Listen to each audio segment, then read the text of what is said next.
Bienvenidos, bienvenidas una vez más aquí a vuestro canal, Cuentos Inmortales TV, donde hoy comienza la tercera entrega, ni más ni menos ya, que de cuentos para escuchar en el bus. Si es que vamos lanzados.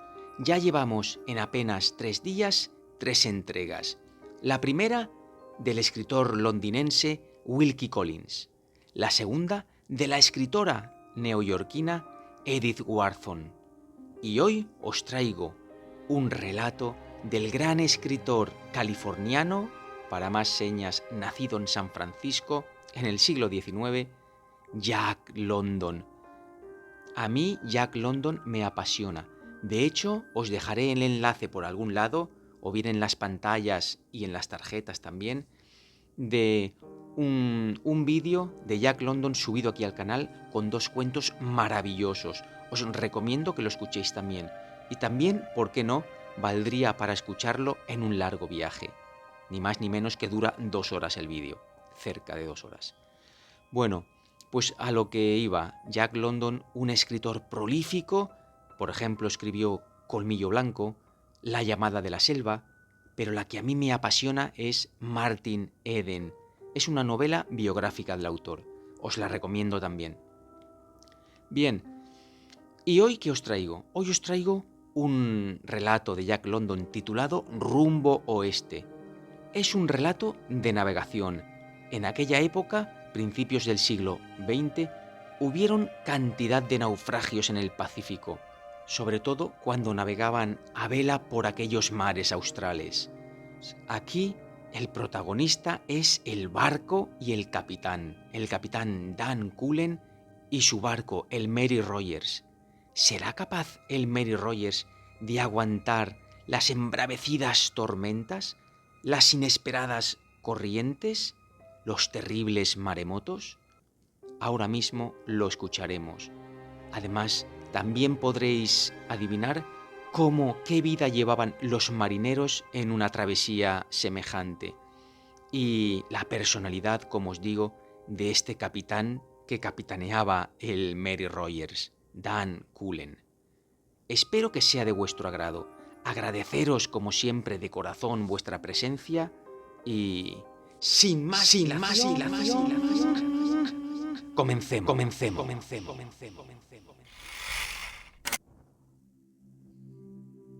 Rumbo oeste.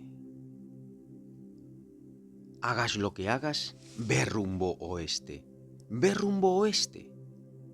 Instrucciones de navegación para el Cabo de Hornos.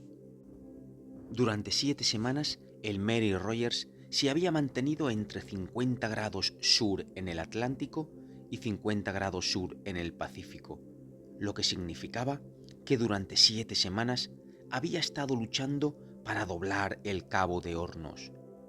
Durante 7 semanas había habido temporal, o casi, salvo una vez, y luego, tras 6 días de tempestad, que había aguantado bajo la protección de la formidable costa de la Tierra del Fuego, estuvo a punto de embarrancar a causa de un fuerte oleaje que se levantó en medio de la calma chicha que sobrevino de repente.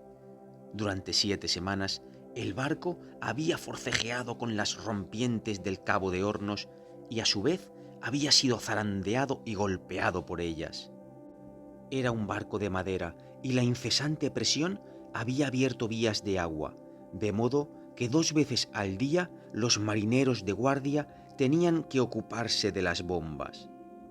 El Mary Rogers estaba exhausto, la tripulación estaba exhausta y el enorme Dan Cullen, el patrón, estaba igualmente exhausto. Tal vez fuera el que más exhausto estaba, puesto que sobre él pesaba la responsabilidad de aquella titánica lucha. Dormía casi siempre vestido, aunque raramente dormía. Por las noches rondaba la cubierta como un enorme, fornido y robusto fantasma curtido por el solano de 30 años en el mar y tan peludo como un orangután. Por su parte, le asaltaba un único pensamiento, una indicación de navegación para el cabo. Hagas lo que hagas, ve rumbo oeste. ¡Ve rumbo oeste! Era una obsesión. No pensaba en otra cosa, excepto, a veces, en blasfemar contra Dios por enviarle un tiempo tan infernal. Ve rumbo oeste. Se acercaba al cabo y una docena de veces capeaba el férreo cabo manteniéndose al nordeste o al nor-nordeste unas cuantas millas. Y cada vez el eterno viento del oeste venía a castigarlo llevándole al este. Luchó contra un vendaval tras otro, 64 grados sur, entre los icebergs antárticos y ofreció su alma inmortal a los poderes de las tinieblas a cambio de poder navegar por breve espacio de tiempo hacia el oeste, a cambio de un sesgo que le permitiera salir. Y seguía hacia el este, desesperado. Intentó cruzar por los estrechos de Le Maire. A media travesía, el viento lo arrastró a norte-noroeste. El barómetro descendió a los 28,88 y tuvo que virar y huir de un vendaval de furia ciclónica, librándose por un pelo de estrellar el Mary Rogers contra los negros arrecifes. Un par de veces había navegado con rumbo al oeste hacia las rocas de Diego Ramírez, una de ellas salvándose entre dos tormentas de nieve al ver el cementerio de barcos justo frente a él a un cuarto de milla. El viento. El capitán Dan Cullen apelaba a sus 30 años en el mar para probar que nunca había soplado así antes. El Mary Rogers navegaba a la capa en ese momento, y para confirmar lo dicho, media hora después se escoraba hasta las escotillas. Su vela mayor nueva y la flamante vela cangreja fueron arrancadas como si fuesen de papel, y otras 5 velas, recogidas y aseguradas con juntas dobles, se soltaron y dejaron desnudas las vergas. Y antes de la mañana, el Mary Rogers se escoró 2 veces más, y hubo que abrir agujeros en las amuradas para liberar las cubiertas del peso del océano que empujaba el barco. Más o menos una vez a la semana, el capitán Dan Cullen veía un retazo de sol.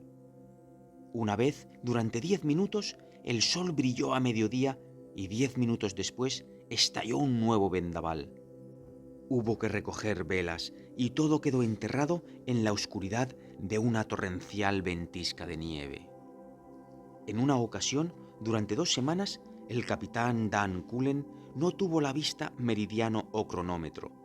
Raramente sabía la posición con alguna fiabilidad, salvo cuando avistaban tierra, ya que el sol y las estrellas permanecían escondidos tras el cielo, y había tal oscuridad que hasta los horizontes más claros resultaban insuficientes para una observación precisa. Una gris penumbra envolvía el mundo. Las nubes eran grises, los grandes mares huracanados eran plomizamente grises, las espumeantes crestas eran una agitación gris, los ocasionales albatros eran grises, mientras que las ráfagas de nieve no eran blancas, sino grises, bajo la sombría pesadez de los cielos. La vida a bordo del Mary Rogers era gris, gris y deprimente. Las caras de los marineros eran de un gris azulado. Tenían las caras quemadas y cortadas por el mar y sufrían extraordinariamente. Eran sombras de hombres. Durante 7 semanas, en el castillo de proa o en cubierta, no habían sabido lo que era estar secos. Habían olvidado lo que era dormir fuera de una guardia, pues todo eran guardias al grito de «¡Todos los hombres a cubierta!». Robaban momentos de un sueño agónico y dormían con los chubasqueros puestos, preparados para las incesantes llamadas. Se encontraban tan débiles y exhaustos que se necesitaban 2 turnos de guardia para hacer el trabajo de uno. Por eso siempre había 2 guardias en cubierta, y ninguna de aquellas sombras de hombres podía eludir sus obligaciones. Nada menor que una pierna rota podía permitir a un hombre faltar al trabajo. Y había 2 en esa situación, que habían sido arrastrados y machacados por las olas que rompían en cubierta. Otro hombre que era la sombra de un hombre era George Doherty. era el único pasajero a bordo, un amigo del armador, y se había embarcado en aquel viaje a causa de su salud. Pero 7 semanas de Cabo de Hornos no lo habían mejorado. Pasaba las largas noches tumultuosas gimiendo y resollando en su litera, y cuando subía a cubierta iba tan abrigado que parecía una tienda andante de ropa vieja. A mediodía, comiendo en la mesa de la cabina, en medio de una oscuridad tan profunda que las oscilantes lámparas habían de estar siempre encendidas, su color gris azulado le convertía en el hombre más enfermo y triste del barco. Ni siquiera ver al otro lado de la mesa a Dan Cullen le alegraba lo más mínimo. El capitán Cullen masticaba con el ceño fruncido y guardaba silencio. El ceño era por Dios, y con cada bocado se repetía el único pensamiento de su existencia, que era ver rumbo oeste. Era un enorme y peludo animal, y verle no resultaba estimulante para el apetito del otro. Miraba a George Doherty como si fuera Jonás, y así le llamaba, en todas las comidas, transfiriendo el odio de Dios al pasajero y de vuelta a Dios. Tampoco el primer oficial contribuía a estimular su apetito. Se llamaba Joshua Higgins y era marino profesional por enchufe y además un completo inútil. Era flojo de huesos, jadeaba sin parar, un hombre sin corazón, egoísta y cobarde, desprovisto de alma, que tenía un miedo mortal a Dan Cullen y que intimidaba a los marineros, que sabían que tras él estaba el capitán Cullen, legislador y amo, piloto y juez, la encarnación de una docena de oficiales bravucones. Bajo aquel tiempo infernal en el extremo sur del mundo, Joshua Higgins dejó de lavarse. Su mugrienta cara solía quitarle a George Doherty el poco apetito que lograba reunir. En circunstancias normales, su abandono higiénico habría llamado la atención del capitán Cullen y provocado más que palabras. Pero ahora su mente estaba concentrada en ir rumbo oeste y todo lo que no contribuía a ese objetivo quedaba excluido. Y que la cara del primer oficial estuviera limpia o sucia no tenía la menor influencia en ir rumbo oeste. Más adelante, cuando hubieran alcanzado los 50 grados sur en el Pacífico, ya se lavaría Joshua Higgins a toda prisa. Entretanto, en la mesa de la cabina, en donde la luz gris del crepúsculo alternaba con la de las lámparas cuando estaban llenas, George Doherty se sentaba entre dos hombres, uno un tigre y el otro una hiena, y se preguntaba por qué Dios los había creado.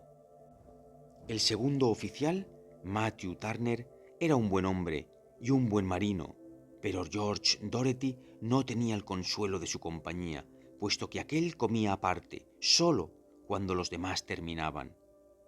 La mañana del sábado 24 de julio, George Doherty se despertó al sentir animación y movimiento. Subió a cubierta y descubrió que el Mary Rogers surcaba el mar empujado por un intenso viento de sudeste. No se habían desplegado más que las velas de cofa y la de trinquete. Era cuanto el barco podía soportar y aún así avanzaba a 14 nudos, como el señor Turner le gritó a Doherty en el oído cuando llegó a cubierta. E iban rumbo oeste.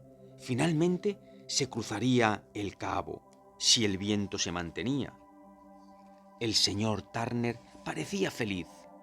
El final de la lucha estaba a la vista. Pero el capitán Cullen no parecía feliz en absoluto. Miró a Doherty con el ceño fruncido cuando se lo cruzó. El capitán Cullen no quería que Dios supiera que estaba encantado con aquel viento.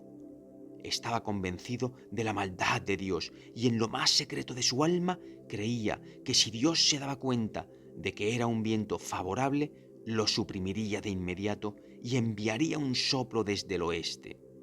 Así que caminaba de puntillas ante Dios, ocultando su contento bajo el ceño fruncido y murmurando maldiciones para así engañar a Dios, pues Dios era la única cosa en el universo a la que Dan Cullen temía.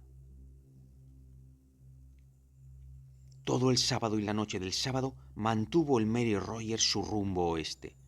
Mantuvo con persistencia sus 14 nudos y para la mañana del domingo había cubierto 350 millas. Si el viento se mantenía, doblaría en el cabo. Si fallaba y llegaba un soplo desde alguna dirección entre el sudoeste y el norte, el Mary Rogers retrocedería y no estaría en mejor posición de lo que lo había estado durante las 7 semanas anteriores. Y el domingo por la mañana el viento empezó a fallar. El gran océano se aplacaba y calmaba. Ambas guardias permanecían en cubierta, desplegando velas tras velas mientras el barco pudiera soportarlo. Y ahora el capitán Cullen se paseaba desvergonzadamente ante Dios, fumándose un enorme cigarro, sonriendo con júbilo, como si el declive del viento le encantara, aunque en su interior bramaba contra Dios por arrebatarle la vida a aquel bendito viento. Ve rumbo oeste. Y así lo haría si Dios le dejara en paz. Secretamente volvía a ofrecer su alma a los poderes de las tinieblas si le permitían ir rumbo oeste. La ofrecía tan fácilmente porque no creía en los poderes de las tinieblas. En realidad creía en Dios, aunque no lo supiera. Y en su teología vuelta del revés, Dios era realmente el príncipe de las tinieblas. El capitán Cullen era un adorador del demonio, pero llamaba al demonio por otro nombre. Eso era todo. A mediodía, tras tocar 8 campanadas, el capitán Cullen ordenó desplegar los sobrejuanetes. Los hombres subieron más rápido de lo que lo habían hecho en semanas. No solo les daba presteza el ir rumbo oeste, sino también el sol benigno que brillaba y despertaba sus entumecidos cuerpos. George Doherty permanecía en popa, junto al capitán Cullen, menos abrigado de lo que solía, gozando de la grata calidez mientras contemplaba la escena. El incidente ocurrió de forma rápida y abrupta. Hubo un grito de ¡Hombre al agua!, desde la verga del sobrejuanete de proa. Alguien lanzó un salvavidas por la borda y al mismo tiempo se oyó desde la popa la voz del segundo oficial, sonora y perentoria. ¡Virad el timón! El hombre que llevaba la rueda del timón no lo movió un solo grado. Más le valía, ya que el capitán Dan Cullen estaba de pie junto a él. Quería moverla un grado, moverla a todos los grados, hasta el tope, pues su camarada se hundía en el mar. Miró al capitán Dan Cullen y el capitán Dan Cullen no hizo el menor gesto. ¡Virad! ¡Virad ahora mismo!, rugió el segundo oficial surgiendo por la popa. Pero de golpe se detuvo y dejó de gritar, al ver a Dan Cullen junto al timón. Y el gran Dan Cullen fumaba su cigarro y no decía nada. Atrás, y cada vez más atrás, podía verse al marinero. Había alcanzado el salvavidas y se aferraba a él. Nadie hablaba, nadie se movía. Los hombres arriba se agarraban a las vergas de los juanetes y contemplaban la escena con el terror reflejado en sus caras. Y el Mary Rogers seguía navegando, yendo rumbo oeste. Pasó un largo minuto de silencio. ¿Quién era?, preguntó el capitán Cullen. Mops, señor, respondió ansiosamente el marinero al timón. Atrás, Mops fue levantado por una ola y desapareció temporalmente en su depresión. Fue una ola grande, pero no rompió. Un bote pequeño podría fácilmente navegar por un mar como aquel, y en un mar como aquel, el Mary Rogers podría fácilmente dar la vuelta, pero no podía dar la vuelta e ir rumbo oeste a la vez. Por primera vez en sus años de existencia, George Doherty estaba contemplando un drama real a vida o muerte. Un pequeño y sórdido drama en el que se ponía en un plato de la balanza a un marinero desconocido, llamado Mops, y en el otro unas pocas millas de recorrido. Al principio había mirado al hombre que se quedaba atrás, pero ahora miraba al gran Dan Cullen, peludo y curtido, investido de poder sobre la vida y la muerte, fumándose su cigarro. El capitán Dan Cullen fumó durante otro largo y silencioso minuto. Luego se sacó el cigarro de la boca, alzó la vista a los palos del Mary Rogers y luego miró el mar. «¡Desplegad los juanetes!», gritó.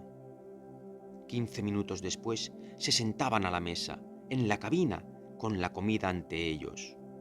A un lado de George Doherty estaba Dan Cullen, el tigre. Al otro, Joshua Higgins, la hiena. Nadie hablaba. En cubierta, los hombres desplegaban los zosobres. George Doherty podía oír sus gritos mientras le perseguía la imagen de un hombre llamado Mopes, vivo e ileso, aferrado a un salvavidas a millas atrás en aquel solitario océano. Miró al capitán Cullen y experimentó un sentimiento de náusea, porque el hombre estaba comiéndose su plato con deleite, casi engulléndolo. «Capitán Cullen», dijo Doherty, «usted está al mando de este barco y no me corresponde a mí cuestionar lo que hace, pero quiero decir algo. Hay un más allá y a usted le tocará arder en él». El capitán Cullen ni siquiera frunció el ceño. Había pesar en su voz mientras hablaba. Soplaba un vendaval considerable. Era imposible salvar al hombre. «¿Se cayó de la verga del sobrejuanete?», gritó Doherty acaloradamente. «Estaban desplegándolo en ese momento. 15 minutos después seguían desplegando velas». «Era un vendaval considerable, ¿verdad, Higgins?», dijo el capitán Cullen, volviéndose al primer oficial. «Si lo hubiera desfiado, habría arrancado los palos», fue la respuesta del oficial. «Ha hecho lo más adecuado, capitán Cullen. El hombre no tenía salvación». George Doherty no respondió y durante el resto del almuerzo nadie dijo nada. Después de eso, Doherty se hizo servir sus comidas en su camarote. El capitán Cullen no volvió a fruncir el ceño ante él, si bien no volvieron a hablarse mientras el Mary Rogers proseguía su travesía hacia el norte surcando latitudes más cálidas. Al final de la semana, Dan Cullen arrinconó a Doherty en cubierta. «¿Qué va a hacer cuando lleguemos a San Francisco?», le preguntó sin rodeos. «Voy a pedir una orden de arresto contra usted», respondió Doherty tranquilamente. «Pienso acusarle de asesinato y le veré en la horca por esto». «Tiene usted una ilimitada confianza en sí mismo», dijo el capitán Cullen con desdén, girando sobre sus talones. Pasó otra semana y una mañana George Doherty se encontraba en la escalerilla de la cabina, en el extremo del barco, echando su primer vistazo a la cubierta. El Mary Rogers navegaba a toda vela con una brisa firme. Llevaba todas las velas desplegadas al viento, incluso las de contrafoque. El capitán Cullen se paseó de un lado a otro de cubierta. Era un paseo distendido, observando al pasajero con el rabillo del ojo. Doherty miraba hacia el otro lado, asomando cabeza y hombros por la escalerilla, y solo se veía la nuca. El capitán Cullen, con una rápida ojeada, calculó la distancia entre el motón del contrafoque principal y la cabeza. Echó un vistazo a su alrededor. Nadie miraba. A popa, Joshua Higgins, paseándose de un lado a otro, acababa de darles la espalda y se dirigía al otro extremo. El capitán Cullen se inclinó de pronto y soltó la escota del anillo. El pesado motón cruzó el aire y golpeó la cabeza de Doherty, rompiéndola como si fuera una cáscara de huevo, y luego se balanceó de un lado a otro mientras el contrafoque se aflojaba y se agitaba al viento. Joshua Higgins apareció corriendo para ver lo que había sucedido y se encontró con todo un muestrario de lo peor del catálogo de blasfemias del capitán Cullen. «Yo mismo aseguré la escota», gimió el oficial en cuanto hubo una pausa. «Con un nudo extra para asegurarme, me acuerdo perfectamente». «¿La aseguró?», gruñó el capitán, apartándose para no estorbar al marinero que luchaba por atrapar la vela suelta antes de que se hiciera jirones. No podría usted asegurar ni a su abuela, maldito lacayo inútil. Si había asegurado esa escota con un nudo extra, ¿por qué no se mantuvo en su sitio? Eso es lo que quisiera yo saber. ¿Por qué demonios no aguanto? El oficial gimoteó palabras inarticuladas. ¡Oh, cállese!, fue la última palabra del capitán Cullen. Media hora más tarde se mostró tan sorprendido como todo el mundo cuando el cuerpo de George Doherty fue encontrado en la parte baja de la escalerilla. Por la tarde, a solas en su cuarto, amañó su diario de navegación. Marinero de segunda Karl Brun anotó: perdido al caer por la borda desde la cofa del sobrejuanete en medio de un vendaval. Soplaba con intensidad y no quise comprometer la seguridad del barco virando hacia el viento. Tampoco pudo lanzarse un bote debido al intenso oleaje.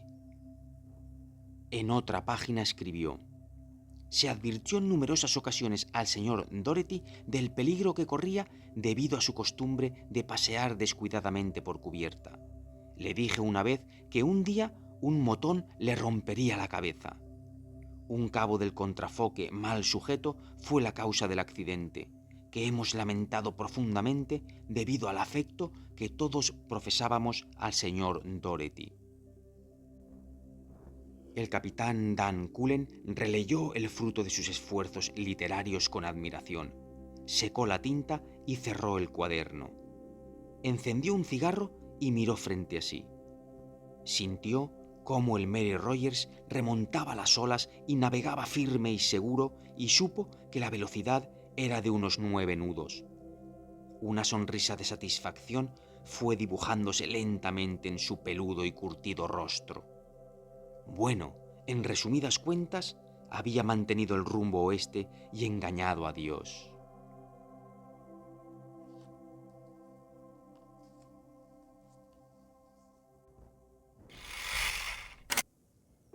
Bueno, y ponemos punto final a este cuento o relato de el ínclito Jack London. Mirad, por aquí por las pantallas os estoy dejando un enlace para que vayáis directamente, el que quiera por supuesto, a escuchar 2 relatos más de este maravilloso escritor. Son fabulosos, os lo digo de verdad. Ahí os dejo el enlace. Muchísimas gracias por haber estado ahí. Os mando desde aquí un abrazo de luz, un beso gigante a toda esta comunidad que cada vez somos más de Cuentos Inmortales TV y hasta la siguiente. Chao.